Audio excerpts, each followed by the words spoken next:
Well, guys, when it comes to an inexpensive staging, mids and highs, you're trying to keep it on the cheap. You can't go wrong with JBL, and the Club series is a really good example of how to get that done. And the guys over there on Down for Sound could take a little bit of a lesson from how to present a piece of equipment for sale. I'm going to show you that here in a second. So what we're looking at here is JBL Club B6520 6.5 inch quote unquote 300 watt Club series two-way coaxial speakers.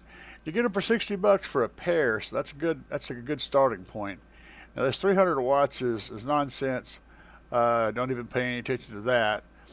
But just off the bat, you're looking at a polypropylene cone and a polypropylene tweeter. Both the woofer and the tweeter are polypropylene. But, I mean, for $60 a pair, what are you expecting, you know? So, and I'm just looking at the 6.5s right now. But whenever I said that Down for Sound will take some lessons from them, if you go down here to the specs, I mean, look, they give you a lot of specs. So they're showing this 300 watts maximum, blah, blah, blah. You're probably looking at about 50 watts per pair. And yeah, it says down here, it says 50 watts RMS. So that's what you're looking for on per speaker. It's 50 watts RMS. You don't want to get over that. These would be good for a low power amplifier or stereo head unit amplification. Nothing too big. Just keep it low, and you'll do fine. I've had some experience with JBL, the Club series in the past, and they always sound good. The way I categorize the JBL Clubs are they sound really good on head unit power or low amplification. Just don't try to make them really loud, and you'll be fine. You'll really be impressed by their low to mid level volume sound. If you try to get them loud, you're going to wind up blowing them. But at low and mid levels, they sound really good. They typically have a bit of a scoop to the tune, so they have nice twinkly highs in the deeper lows, but they don't have a whole lot of mid range, which is a comfortable spot for most people to listen. And the speaker just generally gives you that overall shape and sound. So for most people, this is the perfect solution for a low to mid volume speaker. And of course, this is a 6.5. What puzzled me a little bit was the size.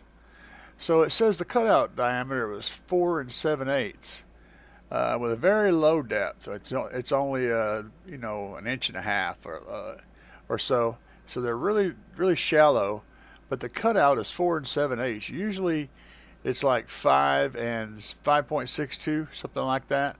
So it's like an inch smaller than I was expecting. And I'm not really sure what that's all about. But it does give you a decent range of 55 hertz to 20K, which is kind of typical for this driver in this class. They're expecting it to be able to play, without a subwoofer, which is most people that are buying speakers in this price range are just getting the system upgrade over their factory stuff. And that typically works out pretty good. That said, now this is where the key part is. If you take these guys and you are putting a subwoofer in, you can roll the EQ off on these and take some of that low end out, and you can get a little bit more volume out of them, and they'll sound real good. But just remember to do that. If you're going to add a subwoofer to a system with these as your mid drivers, you're going to want to EQ them out to about 80 or 90 hertz and up. And then you'll be, is that right? 80 or 90? Yeah, 80 or 90 hertz and up. And you'll be able to crank the volume up a little more on them and use subwoofers as your low end bass. If you don't do that, you will blow them. So keep that in mind. Now, a couple of the things I like about them, I really like the way these look. Those grills look really nice. If you're doing a situation where you have to mount these and you show the grills, they're going to look really good. Of course, most of you folks that are buying these are not going to be doing that, but there is that. If you want the grills, you got some decent looking grills. And there are other speakers in this line too, so you can dip all down in here and get into the other stuff. The 6x9s would be a good accompaniment to them.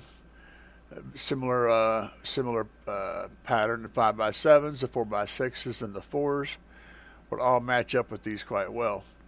So, yeah, my hat goes off to JBL for providing something that's a good cost, not too expensive, and they actually know how to present their equipment, because they're giving you multiple images that you, well, at least, yeah, they're giving you multiple images, giving you the look of everything, the lay of the land, side view, which it is a pretty small cutout for a 6.5. So they'll fit easily in a factory location. And they're not very deep at all. So they're giving you good presentation. All the correct information is here. And, you could actually make an educated choice, because they're actually giving you the information that you need to make that choice. So yeah, impressive.